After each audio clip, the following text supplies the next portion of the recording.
Hey guys welcome back to my channel it's tips and tricks. आशा कर आपण माने समस्त बहुत भल थे। तो सांग माने आपण मानकर शीत दिने स्किन फाटिबार समस्या रही कि जेमती कि गुईठी फाटिबा किंबा आपण मानकर हाथ फाटी जिबा किंबा आपण मानकर स्किन रे आपण फेस रो मुह गुड़ाकर चमड़ा गुड़ा आपण मानकर ड्राए देखा जिबा स्किन ओठ गुड़ाक फाटी जिबा किंबा आपण मानकर स्किन रो कोनोसी प्रॉब्लम रही जेमती आपनकर स्किन बहुत दिन धरी कला पड़ जाइए जमा मॉइस्चराइजर रोहुनी कला रुखा सुखा देखा जाए आज भिडियोटे ही देखो पूरा फास्ट टू लास्ट पर्यटन देखो भल भाव में आप स्किन मॉइस्चराइजर रहा शीत दिन बहुत भल टिप्स आप सहित सेयार कर देखो गोटे बाउल रे आपण मैंने नहीं गोटे चामच बॉडी वाश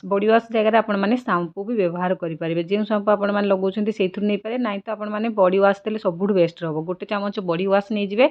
सहित आपने कॉफी पाउडर भल क्वालिटी वाला कॉफी पाउडर हो आपण मैंने व्यवहार करेंगे जेकोसी जिन व्यवहार करेंगे जेहेतु आप स्किन अप्लाई करेंगे भल जिनस आप मार्केट नहीं आसवे ही व्यवहार करूँ। ये देखो मुझे गोटे चामच बॉडी वाश रे आधा चामच कॉफी पाउडर मुझे आड कली ताकू आप प्रथम कौन करेंगे भल भाव में गोले ने जेहेतु आमर कॉफी पाउडर दाना दाना अच्छी तो प्रथम जदि आम बॉडी वाश सहित मिसईदेवा आपंकर से कॉफी पाउडरटा माने भल भाव में शैम्पू सहित मिसीज।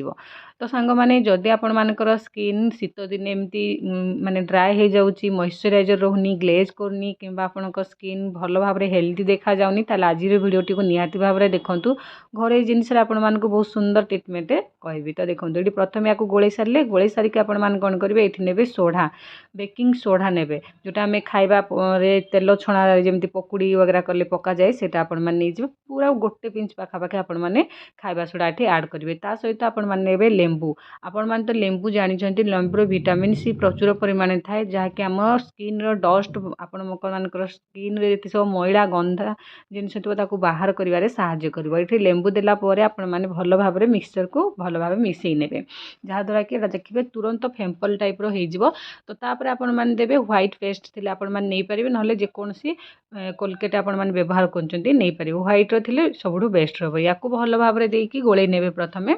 ये देखो ये बनिकी पूरा मिक्सचरटा रेडी हो गला एबे याको केवल अप्लाई करा याको अप्लाई करिया पूर्व आउ गोटे जिनस आपण मैंने ये व्यवहार करेंगे ताको आपण मैंने बनी नियंतु जेमितिक आपण मैंने देखो गोटे काच हो स्टील हो जेकोसी छोट गिना नहीं आसवे से आपण मैंने देदेवे भेसलिन भेसलिन आपणकर स्किन को भल भाव में मॉइस्चराइजर रखा सहित स्किन को ड्राए होगापी दबनी आपण मान स्किन को गोटे हेल्दी सिल्की साइन देखिबार साहाय्य करिवो ता सहित आपण मैंने ये भेसलिन पूरा हल्का टिके नहीं गला परे तापर नेबे सेम क्वांटिटी आपण मैंने नड़िया तेल जेहेतु शीत दिन चली तो समस्त जानते नड़िया तेलटा शीत दिन बसी जाए तो ये शीत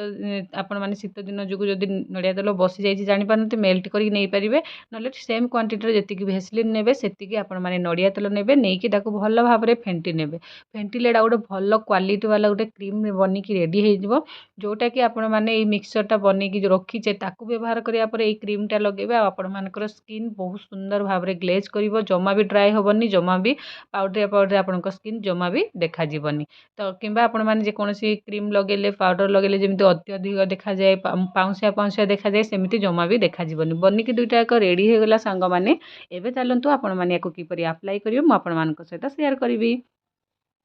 ये देखो प्रथम आम कॉफी पाउडर सहित मिसेकी जेकोसी जिनस सब रखी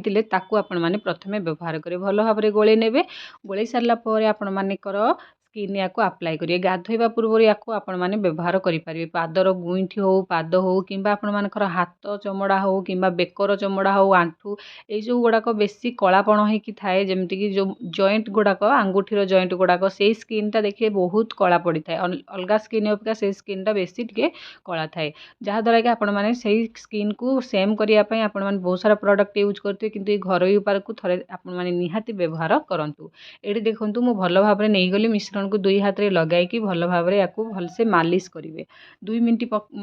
पाखापाखि आपण मैंने भलसे या मसाज करके लगे जेकोसी कोण अनुकोण जगार आपण मैंने लगे लगेले कौन हम कि ये लेंबू अच्छी सहित आमर बॉडी वाश पड़ी बेकिंग सोडा पड़ी सहित आपण मानकर ये कोलगेट पड़ी सब आपण स्किन को व्हाइट करिवारे साहाय्य करिवो आपण स्किन रु डस्ट बाहर करिवारे साहाय्य करिवो ता सहित आपण स्किन को हेल्दी रखिबारे साहाय्य करिवो आपण स्किन को गोरा करिवारे मध्य साहाय्य करिवो। तो देखो या देकी आपण माने भल भाव में मसाज करके लगेबे आ या सबुठ बेस्ट କେତେବେଳେ ଲଗାଇବେ ମୁଁ ଆପଣମାନଙ୍କ ସହିତ ସେୟାର କରୁଛି ଗାଧୋଇବା ସମୟରେ। ଆପଣମାନେ ଗାଧୋଇବା ସମୟରେ ପ୍ରଥମେ ଏଇ ପ୍ୟାକ୍କୁ ବନାନ୍ତୁ ଆଉ ଆପଣମାନଙ୍କର ବଡ଼ି ସାରା ଲଗେଇକି ମସାଜ କରନ୍ତୁ 1-2 ମିନିଟ୍। ତାପରେ ଆପଣମାନେ ଭଲ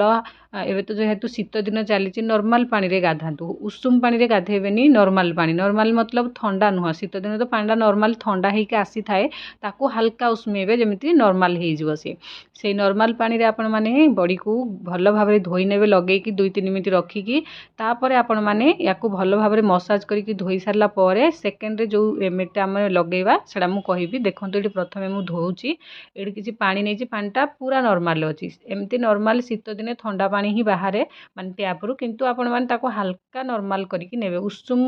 ବହୁତ ଗରମ କରିକି ନେବେନି, ହାଲକା ଉଷୁମ ନର୍ମାଲ ପାଣିରେ ଗାଧେଇବେ। ତ ଦେଖନ୍ତୁ ଏଠି ଭଲ ଭାବରେ ମସାଜ କରିକି ଏମିତି ହାଲକା ହାଲକା ପାଣି ଟିକେ ଦେଇକି ଭଲରେ ମସାଜ କରିକି ଆପଣମାନେ ୟାକୁ ବାହାର କରିବେ, ରିମୁଭ୍ କରିବେ, ଯାହାଫଳରେ ଆପଣଙ୍କ ସ୍କିନ୍ରେ ଥିବା ଯେତେ ବି ଡଷ୍ଟ ହେଉ ପଲ୍ୟୁସନ୍ ଯାହା ବି ଲାଗିଥିବ କିମ୍ବା ତେଲ ଜିନିଷ ଲାଗିଥାଉ କିମ୍ବା କିଛି ଆପଣଙ୍କର ସ୍କିନ୍ରେ କିଛି କଳାପଣ ତାକୁ ବି ଦୂରେଇ ଯିବ। ଆଉ ତା ସହିତ ଆପଣଙ୍କ ସ୍କିନ୍କୁ ବହୁତ ସୁନ୍ଦର ଭାବରେ ହ୍ୱାଇଟ୍ ରଖିବ ଆଉ ଆପଣଙ୍କ ସ୍କିନ୍ର ଗୋଟେ ଅଲଗା ପ୍ରକାରର ଗ୍ଲେଜିଂ ଆସିବ। ତ ସାଙ୍ଗମାନେ ଆପଣମାନେ କେଉଁ ଏରିଆରୁ ମୋ ଭିଡ଼ିଓ ଦେଖୁଛନ୍ତି ପ୍ଲିଜ୍ ମୋତେ କମେଣ୍ଟ ସେକ୍ସନରେ ଜଣାନ୍ତୁ, ଜାଣିଲେ ଖୁସି ଲାଗିବ, ନୂଆ ନୂଆ ଭିଡ଼ିଓ ବନେଇବା ପାଇଁ ମୋଟିଭେସନ୍ ମିଳିପାରିବ। ଏଠି ଦେଖନ୍ତୁ ମୁଁ ଭଲ ଭାବରେ ହାତକୁ ପରିଷ୍କାର କରିକି ଧୋଇ ଆଣିଲି, ଧୋଇକି ଭଲ ଭାବରେ ଶୁଖେଇ ବି ଦେଇଛି, ହାତକୁ ନର୍ମାଲ ଟାୱଲରେ ପୋଛି ଦେଇଛି, ପାଣି ସବୁ ଛାଡ଼ି ଯାଇଛି। ତ ଏବେ ମୁଁ ଆପଣମାନଙ୍କୁ ଲଗେଇକି ଦେଖେଇବି ଯେଉଁ ଆମର ନଡ଼ିଆ ତେଲ ଭେସଲିନ୍ର ଯେଉଁ କ୍ରିମ୍ଟା ବନିକି ରଖିଥିଲେ ମିଶ୍रणଟା ତାକୁ ଲଗେଇବେ। ତାକୁ ଏମିତି ଲଗେଇବେ ଆପଣମାନେ ପ୍ରଥମେ ଯେଉଁ ମୁଁ କରିଥିଲି ମିକ୍ସଚରଟା କଫି ପାଉଡ଼ରରେ ତାକୁ ଲଗେଇବେ, ଲଗେଇ ସାରିକି ଗାଧୋଇବେ, ଗାଧୋଇ ସାରିଲା ପରେ ଆପଣମାନେ ହାଲକା ଆପଣଙ୍କ ସ୍କିନ୍କୁ ପୋଛି ନେବେ, ପାଣି ଯେତେ ସବୁ ଲାଗିଥିବ ପୋଛି ସାରିଲା ପରେ ଏଇ ନଡ଼ିଆ ତେଲ ଆଉ ଭେସଲିନ୍ର ମିଶ୍रणକୁ ଆପଣମାନଙ୍କ ଦେହରେ ଲଗେଇବେ, ଯେକୌଣସି ଜାଗାରେ ଆପଣମାନେ ଲଗାଉଛନ୍ତି ବଡ଼ିରେ ଆପଣମାନଙ୍କର ଲଗେଇବେ, ଲଗେଇକି ଭଲ ଭାବରେ ମସାଜ କରିବେ, ଆଉ ପାଣିରେ ଗାଧୋଇବେନି, ଏମିତି ନର୍ମାଲ ଛାଡ଼ିଦେବେ। ଦେଖିବେ ଆପଣଙ୍କ ସ୍କିନ୍ ବହୁତ ସୁନ୍ଦର ଭାବରେ ସଫ୍ଟ ଦେଖାଯିବ, ଗୋରା ଦେଖାଯିବ, ଆଉ ତା ସହିତ ଆପଣଙ୍କ ସ୍କିନ୍ ପାଉଁଶିଆ ପାଉଁଶିଆ ଡ୍ରାଏ ଦେଖାଯିବନି, ପୁରା ହେଲ୍ଦି ଆପଣମାନଙ୍କର ସ୍କିନ୍ ଦେଖାଯିବ। ଆଜିକାଲି ଶୀତ ଦିନେ ଯେମିତି ଗୋଟେ ଅଲଗା ଟାଇପ୍ର ସ୍କିନ୍ ଆସେ ସେମିତି ଜମା ବି ହେବନି, ଗ୍ଲେଜିଂ ସ୍କିନ୍ ଆପଣମାନେ ପାଇପାରିବେ। ୟାକୁ ନିଶ୍ଚିତ ଭାବରେ ବ୍ୟବହାର କରନ୍ତୁ, ଦେଖିବେ ଆପଣମାନଙ୍କର ବହୁତ କାମରେ ଆସିବ। ଆଶା କରୁଛି ଆପଣମାନଙ୍କୁ ଟିପ୍ସଟି ଭଲ ଲାଗିଥିବ। ଯଦି ଆଜିର ଟିପ୍ସଟି ଭଲ ଲାଗିଥାଏ ଭିଡ଼ିଓକୁ ଲାଇକ୍ କରିବେ, ଚ୍ୟାନେଲକୁ ସବସ୍କ୍ରାଇବ୍ କରିବେ, ଆଉ ଆପଣମାନଙ୍କର ମତାମତ ମୋତେ କମେଣ୍ଟ ସେକ୍ସନରେ ନିହାତି